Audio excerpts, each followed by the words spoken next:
స్తోత్రమునైనా మహాపరిశుద్ధుడైన దేవ మీకే వందనాలు, స్తోత్రాలు. కృపగలిగిన దయగలిగిన దేవ మీకు వందనాలు ప్రభువా. ఈ వాక్య భాగాలను ప్రభువా ప్రతిరోజు మేము ధ్యానిస్తుండగా ప్రభువా మీ సన్నిధి మాకు తోడుగా ఉంచి యేసయ్యా మీకు వందనాలు తెలుస్తాం.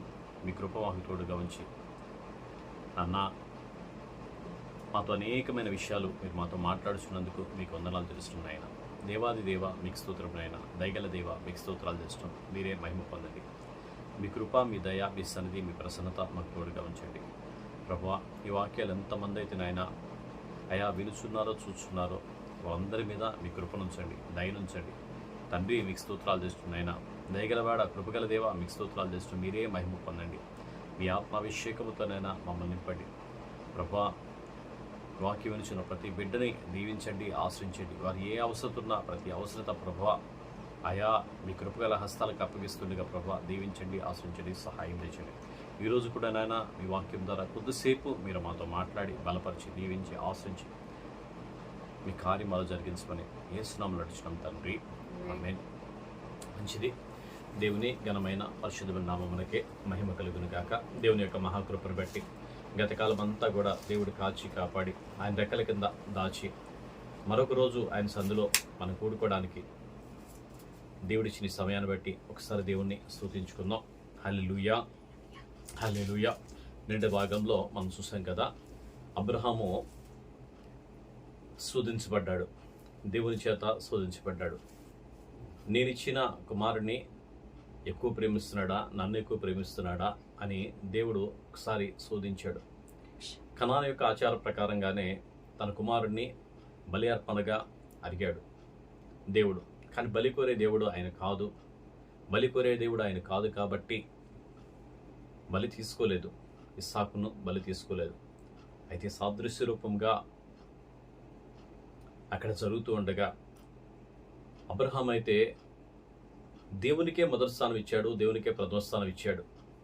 తన కుమారుణ్ణి ఆ మోరియా పర్వతం దాకా తీసుకుని వెళ్ళాడు. కుమారుడు అడుగుతున్నాడు, అయ్యా నాన్న కట్టెలున్నాయి నీ పొందు కానీ గొర్రెపిల్ల ఏది అని అడుగుతూ ఉన్నాడు. దేవుడే చూసుకుంటాడు అని చెప్పి పైదాకా తీసుకుని వెళ్ళాడు. గొర్రెపిల్లగా ఆ బిడ్డే అని చెప్పేసి ఆయన తెలిసినప్పుడు ఇస్సాకు కూడా అంతే విధంగా లోబడ్డాడు.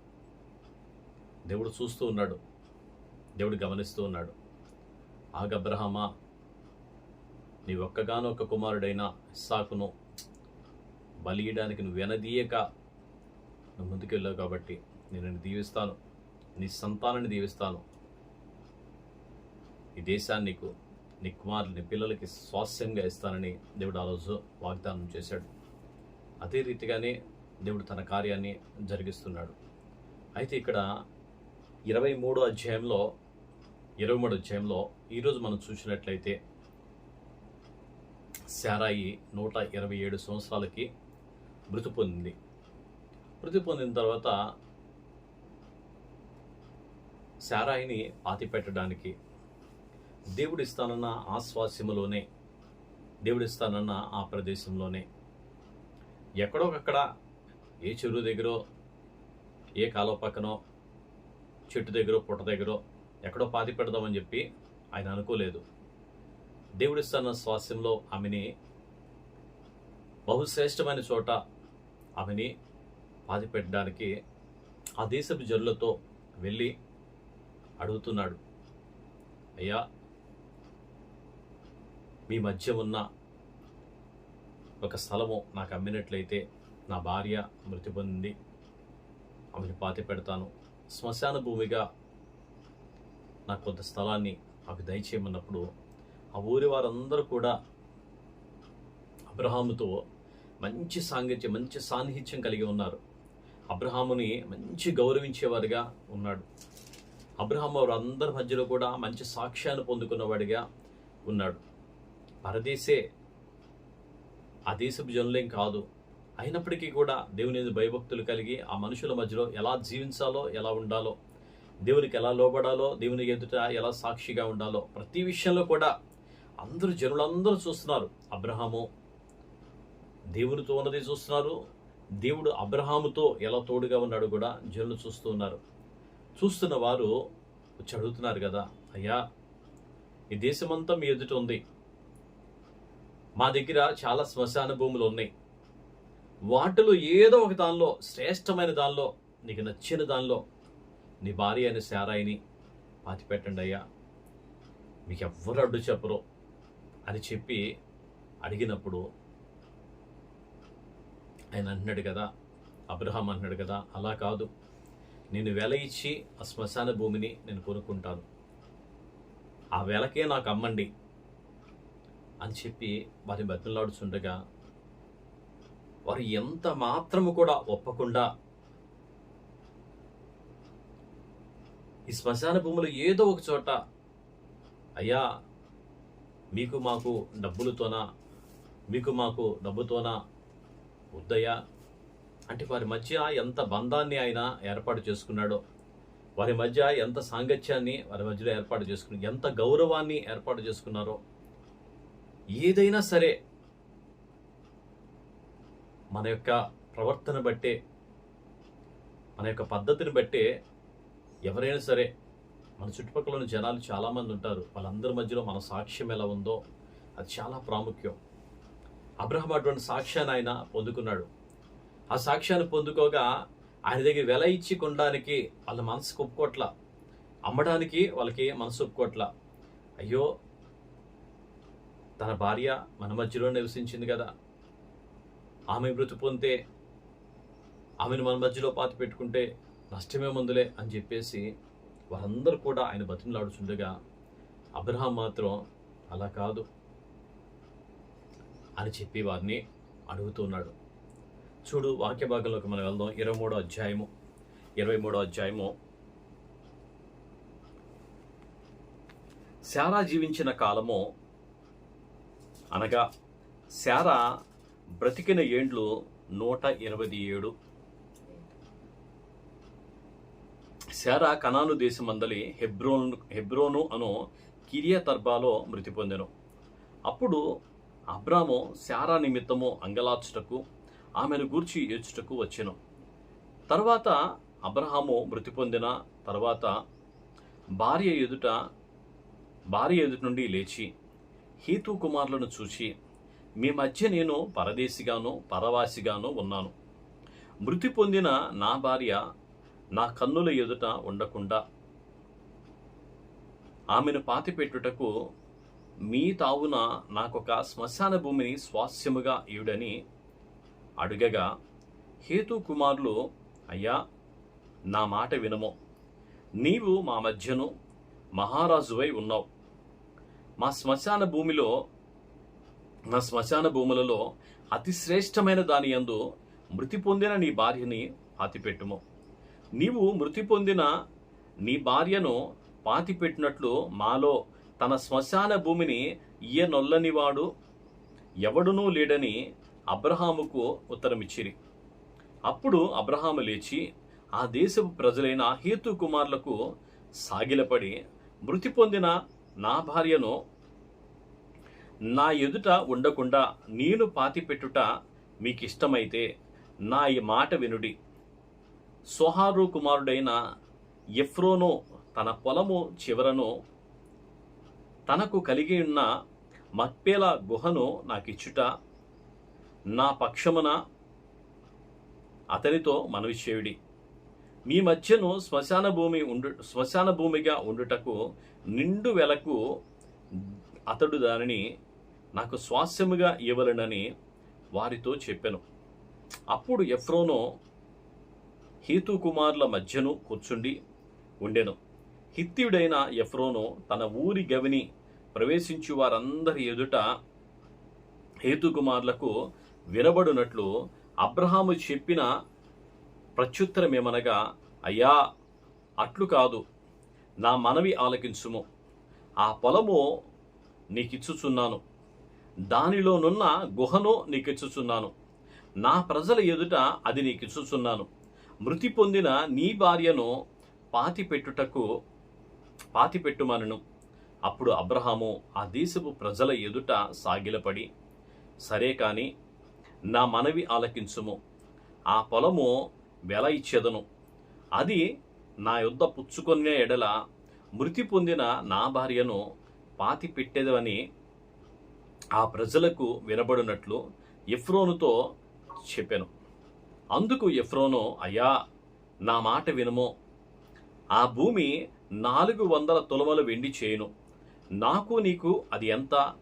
మృతి పొందిన నీ భార్యను పాతి పెట్టమని అబ్రహామునకు ఉత్తరమిచ్చాను. అబ్రహాము ఎఫ్రోను మాట వినను. కాబట్టి హేతు కుమారులు వినబడినట్లు ఎఫ్రోను చెప్పిన వెల, అనగా వర్తకులలో చెల్లు 400 తులముల వెండి అబ్రహాము తూచి అతనికి ఇచ్చెను. అలాగున మమ్రే ఎదుటనున్న మక్పేలా అందలి ఎఫ్రోను పొలము, అనగా ఆ పొలమును దాని అందలి గుహయు దాని పొలిమేర అంతటిలోనున్న ఆ పొలము చెట్లన్నీయు అతని ఊరి గవిని ప్రవేశించు వారందరిలో హేతు కుమారుల ఎదుట అబ్రహామునకు స్వాస్యముగా స్థిరపరచబడెను. ఆ తరువాత అబ్రహాము కనాను దేశంలో హెబ్రోనును మమ్రే ఎదుట మక్పేలా పొలము గుహలో తన భార్య అయిన శారాను పాతిపెట్టెను.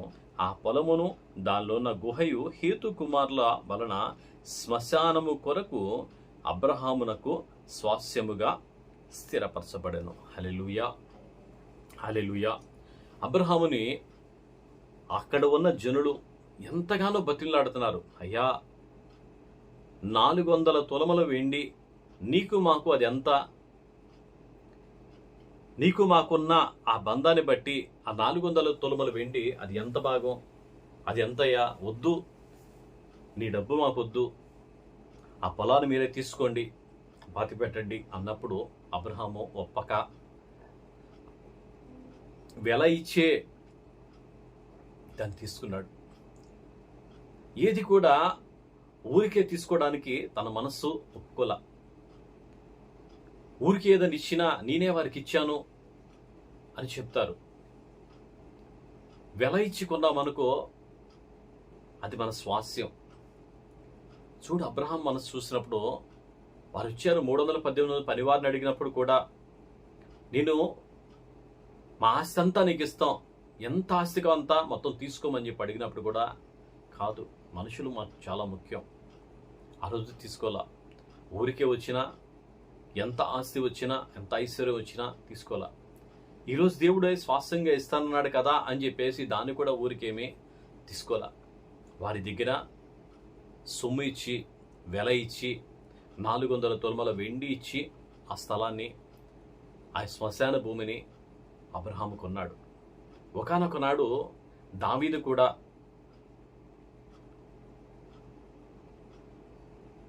అద్నాను కళ్ళములోనికి ప్రభువే దిగి వచ్చినప్పుడు దావీదు చేసిన ఆ మనుషులను లెక్క పెట్టడానికి, ఆ సైన్యాన్ని లెక్క పెట్టడానికి యోవాబును పంపించినప్పుడు, దేవుని యొక్క ఉగ్రత దిగి వచ్చినప్పుడు, ఆ రోజు కూడా దేవుడే దిగి వచ్చినప్పుడు దేవుణ్ణి అడుగుతున్నాడు, అన్నాను అడుగుతున్నాడు, అయ్యా, ఈ స్థలమో ఈ పొలమో నువ్వు తీసుకోయ్యా, మహారాజు నువ్వు మహారాజువి, నీ ఎదుట ఈ స్థలమంతా కూడా నీ ఎదుట ఉంది, నువ్వు ఏది కావాలంటే అది తీసుకోయ్యా అని చెప్పేసి రాజుతో అన్నప్పుడు, రాజు అంటున్నాడు కదా, నాకు ఊరికే వద్దు, నీ పొలం ఎంత వెలో చెప్పు, ఆ వెలకే నేను కొనుక్కుంటాను అని చెప్పేసి అన్నాను కళ్ళమును వెల ఇచ్చి కొన్నాడు. ఆయన మహారాజు కదా అని దాన్ని ఆక్రమించుకోలేదు, మహారాజు కదా అని చెప్పేసి దాన్ని స్వాస్యముగా తీసుకోలేదు. అలాగే మన ప్రభు అయిన క్రీస్తు కూడా మనలను తన రక్తము అని వెల ఇచ్చి మనల్ని కొన్నాడు. ఆయనే మనల్ని సృజించాడు, ఆయనే మనల్ని ఆయన రూపంలో మనం చేశాడు, ఆయన పోలికలో మనం చేశాడు, ఆయన జీవవాయు ఊదగా మనం జీవాత్మ అయ్యాం. మన మీద సర్వాధికారం కూడా ఆయనకి ఉంది. అయినప్పటికీ కూడా ఆయన రక్తం అనే వెల ఇచ్చి మనల్ని కొన్నాడు. ఆ రక్తం అనే వెల ఇచ్చి మనల్ని కొన్నాడు కాబట్టే మనం ఆయనకి స్వాస్యంగా మారాం. ఆ స్వాస్యముగా మనం ఉన్న ఆయన సొత్తుగా, ఇక దాని మీద ఎవరికి కూడా అధికారం లేదు, ఎవరు కూడా అడగడానికి లేదు. సాతాను మన మీద పెత్తనం చేయడానికి లేదు. అలాగే అన్నాను ఏదో ఒక రోజు వచ్చి ఈ స్థలం నాది కదా అని అనడానికి లేదు. ఈరోజు అబ్రహాము దగ్గర హేతు కుమారులు కానీ ఎఫ్రోన్ గారి ఆ జనం ఎవ్వరూ కూడా ఈ స్థలం మాది కదా అనడానికి లేదు. తర్వాత అబ్రహాము మృతి పొందినప్పుడు అక్కడే పాతి పెట్టారు. ఆ తర్వాత యాకోబు, ఆ తర్వాత యేసావు, చూడు వారందరూ కూడా అదే ప్రదేశంలో అదే ప్రాంతంలోకి వచ్చి వారు మృతి పొందిన తర్వాత వారిని తీసుకొని వచ్చారు. యోసేపుని 40 సంవత్సరాల పాటు యోసేపు ఎముకలు మోస్తూ యెహోషువ గ్రంథం 24 అధ్యాయంలో ఉంటుంది. ఆ ప్రదేశానికే తీసుకొచ్చి అక్కడ పాతి పెట్టారు. స్వాస్థ్యమైన భూమిలో మన క్రీస్తులో సంపూర్ణంగా ఆయన వెల ఇచ్చి మనల్ని కొన్నాడు. వెల ఇచ్చి మనల్ని కొన్న ఆయనలో మనం మరణించాలి. ఆయనలోనే మన జీవితం అంతా కొనసాగించాలి. లోకంలో ఏమీ లేదు. లోకంలో ఏది ఊరికే వచ్చినా అదంతా కూడా మనది కాదు. ప్రభువైన యేసుక్రీస్తు వారు ఆ రక్తాన్ని మన కోసం చిందించాడు.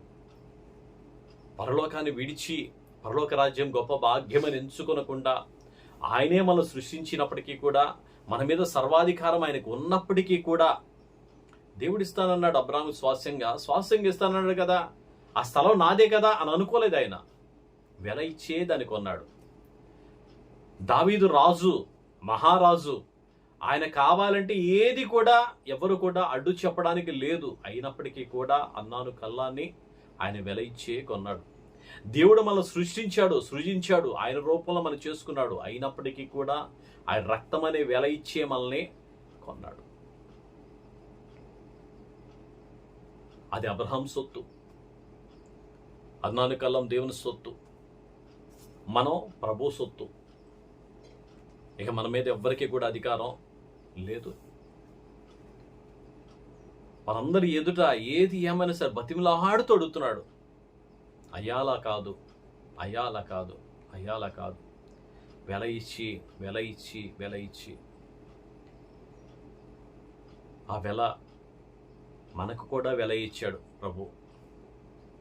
మనం అందరం చచ్చిన వారమై ఉండగా ఆయన రక్తం అనే వెల ఇచ్చి మనల్ని కొన్నాడు. శారా మృతి పొందిన తర్వాత ఆ పొలాన్ని, మక్పేల గుహను వెల ఇచ్చే కొన్నాడు. చూడొక్కసారి చూస్తే మొదటి తల్లి అవ్వ ఏదేను తోటలో పాతి పెట్టబడలా, ఏదేను తోటకు బయట పాతి పెట్టబడింది. ఆమె సమస్త జన్మలకు కూడా తల్లి అవ్వ ఏదైనా తోటలో పాతి పెట్టబడలా. కానీ దేవుడిస్తున్న స్వాస్యములో శారాయి విశ్వాసులందరికీ కూడా తల్లి. ఆమె దేవుడిచ్చిన స్వాస్యములో వాగ్దాన భూమిలో పాతి పెట్టబడింది. తన భర్తను వెంబడించి ఒక్క మాట కూడా ఎదురు చెప్పకుండా, భర్త తీసుకెళ్ళిన చోటల్లా కూడా ఏమాత్రం కూడా వెనుదీయకుండా తనతో ప్రయాణం చేసిన మంచి స్త్రీగా, తన భర్తను యజమానుడా అని పిలిచి గౌరవించి తన భర్త చెప్పినట్లుగా విన్న మంచి భార్యగా ఆమె మృతి పొందింది. వారిద్దరి మధ్య ప్రేమ 127 సంవత్సరాలు మృతి పొందినప్పుడు ఆమె దగ్గరికి మృతి పొందిందని చెప్పగానే ఆమె దగ్గరకు చంగలారుస్తూ ఏడుస్తూ ఉన్నాడు అబ్రహాము. అన్ని రోజుల ప్రయాణంలో వారు ఎంత సాన్నిహిత్యంగా కలిగి ఉన్నారు. వారిద్దరు కూడా ఒకే మాట మీద ఎలా ఉన్నారు, ఆ మాట దేవుని కోసం ఎలా ఉన్నారు. 3 మానికల పిండిని తీసుకొచ్చి పిసకమన్నప్పుడు దాన్ని రొట్టెలు చేయమని ఒక్క మాట కూడా మాట్లాడకుండా అలాగే చేసింది. దేవుడు ఎక్కడికి వెళ్ళమన్నాడో తెలియకనే వాళ్ళు ప్రయాణం అయ్యారంట. నేను చూపించే దేశానికి వెళ్ళమన్నప్పుడు ఆ మాటలో కూడా ఒక్కరోజు కూడా ఆమె వెనుతీయలేదు. అలాగే తన భర్తని చెప్పినట్లుగా భర్త యొక్క భక్తి జీవితాన్ని చూస్తూ ముందుకు సాగి వెళ్ళిపోయింది. హవ్వ దగ్గరికి వచ్చేటప్పటికి ఆదాముకు దేవుడు చేయవద్దన్న పని ఆమె చేసింది. ఏ పండు అయితే తినవద్దన్నాడో ఆ పండు తింది. దేవుని యొక్క శాపాన్ని ఆమె పొందుకుంది. కానీ శారయి మాత్రం దేవుని యొక్క దీవెన పొందుకుంది. దేవుని యొక్క కృపలో బలహీనమే.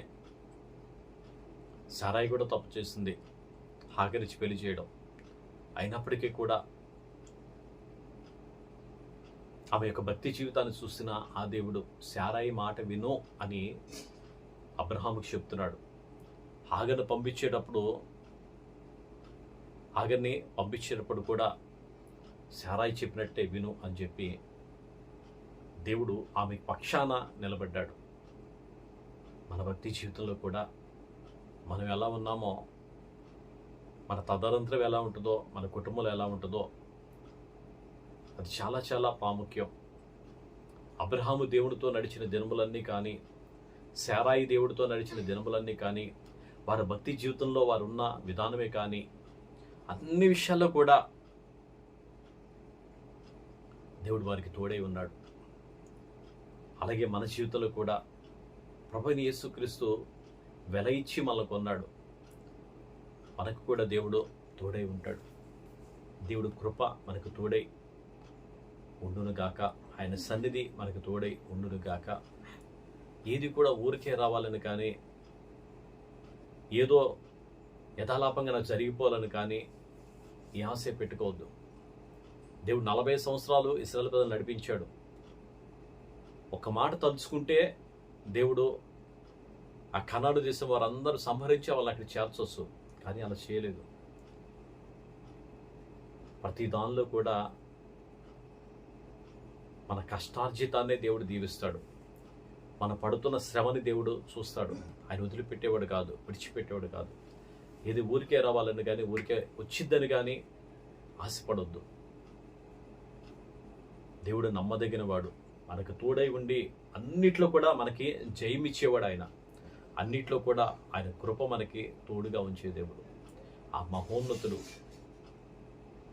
ఆ మహాగణుడైన ఆ దేవుని రెక్కల కింద మనం ఎంత నేర్చుకుంటూ ఆయన రెక్కల కింద మనం ఎంత ప్రేమ కలిగి ఉంటామో దేవుడు మనకి అంత కృపనిస్తాడు. దేవుడి మాటలు దీవించి ఆశ్రయించును గాక. ప్రార్థన చేసుకుందాం. స్తోత్రం నాయన, మహాపరిశుద్ధుడైన దేవ, మీకే వందనాలు, స్తోత్రాలు. మహోన్నతుడ, మహాగణుడ, గొప్పవాడ, జీవం గల యేసయ్య, జీవాధిపతి అయ్యా, సర్వశక్తిమంతుడా, మీకు స్తోత్రం నాయన. ప్రభువా అయ్యా, ఈరోజునైనా 23వ అధ్యాయాన్ని ప్రభా మేము ధ్యానించి ఉండగా, మా తండ్రి, మా దేవ, మీకు స్తోత్రాలు. మా ప్రభా రాజ్య రక్షక, మీకు స్తోత్రాలు చేస్తాం. మీరే మహిమ పొందండి అయ్యా. వాక్యాన్ని ప్రభా మా హృదయంలో ముద్రించుకోవడానికి సహాయం దయచేయండి అయ్యా. అబ్రహాములోనైనా ఆ జిల్ల మధ్యలో ఎంతో సాక్ష్యం కలిగి ఉన్నాడు ప్రభా. వారందరూ కూడా శ్మశాన భూమిగా నీ ఎదుట ఎందులైనా నీ భార్యని పాతి పెట్టమని అన్నప్పుడు అలా కాదు, వెల ఇచ్చి కొని ప్రత్యేకంగా తన భార్యను పాతి పెట్టాడు ప్రభా. అయ్యా, మీకు స్తోత్రం నాయన. నా తండ్రి, నా ప్రభా, మీకు స్తోత్రం నాయన. మా యేసుక్రీస్తు ప్రభా, మీకు స్తోత్రం నాయన. అయ్యా, ఆ రోజునైనా దావీదు కూడా అర్నాను కళ్ళని ప్రభా వెల ఇచ్చి కొన్నాడయ్యా. అయ్యా, మీరు కూడా ప్రభా మమ్మల్ని ప్రభా మీ రక్తం అనే వెల ఇచ్చినైనా మమ్మల్ని కొన్నారు తండ్రి, మీకు స్తోత్రం నాయన. మీరు మమ్మల్ని సృష్టించినప్పటికీ ప్రభా అయ్యా, అబ్రహాముకి నేను ఆ రోజునైనా ఆ దేశాన్ని స్వాస్థ్యముగా ఇస్తానని మాట ఇచ్చినప్పటికీ ప్రభా వెల ఇవ్వకుండా ప్రభా ఏది నాయన తీసుకుని తండ్రి. నా ప్రభా, నా దేవా, మీ మీద ఊరికే వస్తని, ఊరికే జరిగిద్దని మేము కనుకుంటా ప్రభా వ్యర్థమైన వాటి మీద మేము ఆశ పెట్టుకునకుండా ప్రభా తండ్రి, మీరిచ్చిన విలువను జ్ఞాపకం చేసుకుంటూ మా భక్తి జీవితాన్ని కొనసాగించడానికి మీ సహాయం తెచ్చారు ప్రభా. ఎంతమంది అయితేనైనా ఈ వాక్యాలు వింటున్నారు ప్రభా, వారందరూ కూడా మీరు దీవించండి, వారందరూ కూడా ఆశ్రయించండి. మమ్మల్ని, మా కుటుంబాన్ని దీవించండి అయా. సంఘంలో దీవించండి, ఆత్మీయంగా బలపరిచి కృపతోడుగా ఉంచి నడిపించి మీరే మహిమ పొందమని యేసు నామములో అడిగి వేడుకొనుచున్నాం తండ్రి. ఆమేన్, ఆమేన్, ఆమేన్. తండ్రి దేవుని ప్రేమ, కుమారుడి నిశ్చయ కృప, పరిశుద్ధాత్మకమైన సావసం సదాకాలం ఎల్లప్పుడు తోడుగా ఉండి నడిపించును గాక. ఆమేన్.